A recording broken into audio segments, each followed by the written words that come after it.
North Korea put its adversaries on notice Saturday when it showed off a bevy of new missiles and launchers at its annual military parade.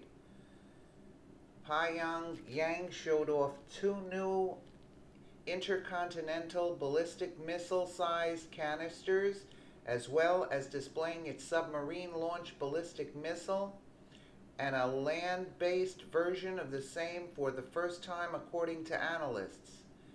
If North Korea has ICBMs, it could give it the ability to strike targets in the mainland US and Europe. The shorter-range ballistic missiles displayed Saturday, meanwhile, are a threat to countries in the Asian region. North Korea displays come as tensions on the Korean peninsula have spiked to alarming levels.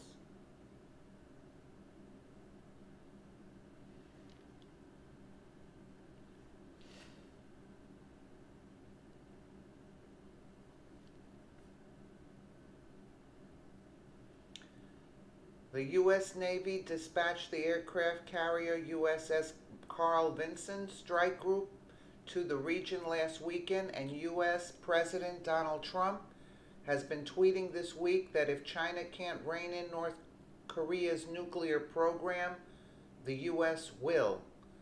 The Vinson was sent out to make a statement. North Korea responded by showing off the most new missile hardware we've ever seen in a parade before, said Melissa Hanman,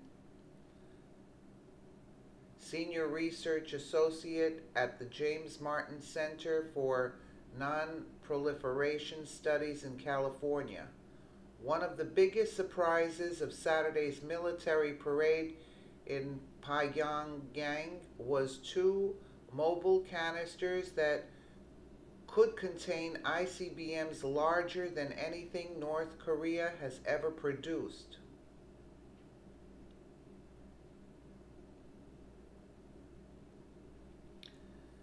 They both probably design concepts. We've never seen them in the wild, Hanham said.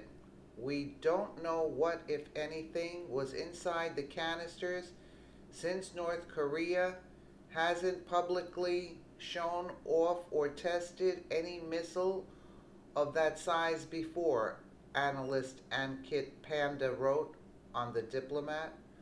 We can infer, given the size of the canister and the fact that it was paraded on Saturday, that Pyongyang wants the world to know that it is actively working towards at least two types of solid fuel canisterized ICBMs, Panda wrote.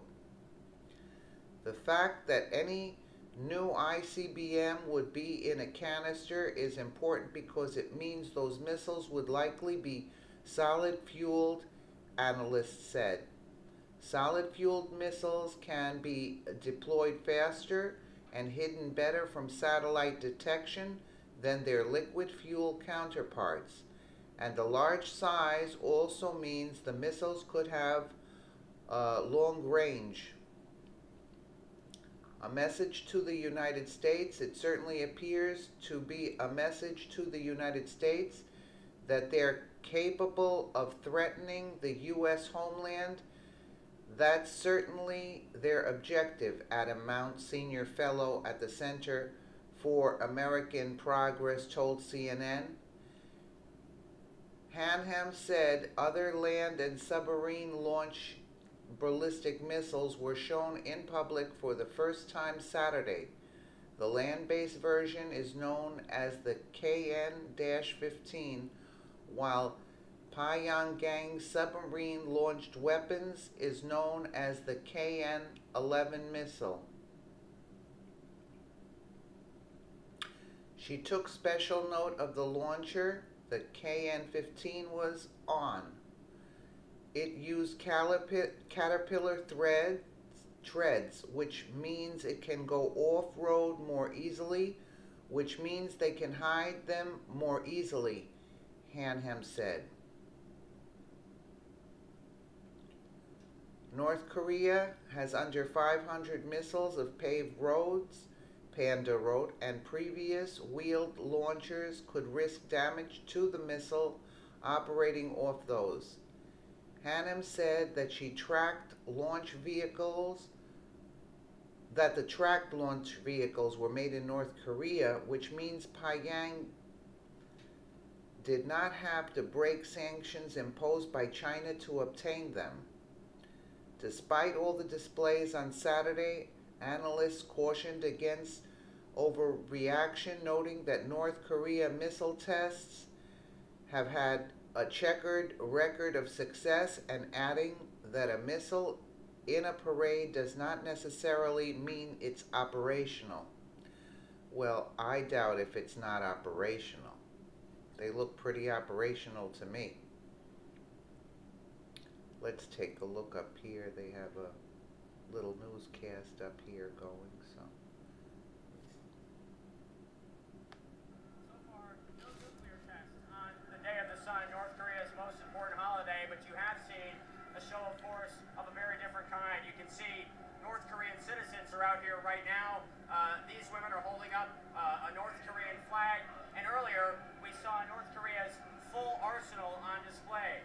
There were Scud missiles, there were submarine-launched ballistic missiles, there were land-based missiles that can be launched from a mobile launcher, and at the very end, we saw North Korean intercontinental ballistic missiles. We know that North Korean leader Kim Jong-un's goal is to develop an intercontinental ballistic missile with a nuclear warhead capable of reaching the mainland United States. And while analysts say they may not be there just yet, parades like this are certainly evidence that they continue to make progress, faster progress than many experts have predicted.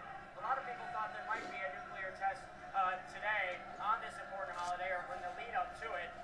However, it seems as if the North Koreans are holding off on the nuclear test for now. But I have received information that a special operations exercise, a military exercise earlier this week when commandos were jumping out of airplanes, that was an exercise in direct response to tweets from President Trump talking about North Korea and urging China to solve the North Korea problem, as he put it. But we also know that there's a USS Carl Vinson carrier Stryker, 60 planes, submarines equipped with nuclear missiles, and a 97,000-ton aircraft carrier, all designed to send a message of deterrence to the North Koreans, telling them not to engage in provocative behavior such as another missile launch or a nuclear test. But the atmosphere out here, as the North Koreans would put it, is a single-hearted determination to fight against the United States, because their country has told them all of their lives that they are under the imminent threat of invasion. And so you have a lot of these civilians out here, perhaps not many of these women, but you have a lot of the men in the crowd here who have a military background, who have told us repeatedly that if there were to be a war with the United States, they would leave their jobs, put their uniforms back on, and fight. So this is what North Korea is saying, that they are being underestimated by the world, and they put on these supersized displays to try to prove to the world that they are here to stay, and they're going to move forward on the road of their choosing, even if that road is a path to nuclearization that many others, including the United States, feel is a dangerous and destructive path. Will Ripley, CNN, Pyongyang. Well, this was very interesting. Let us know what you think in the comments below. And again, thank you for watching. We'll keep you updated.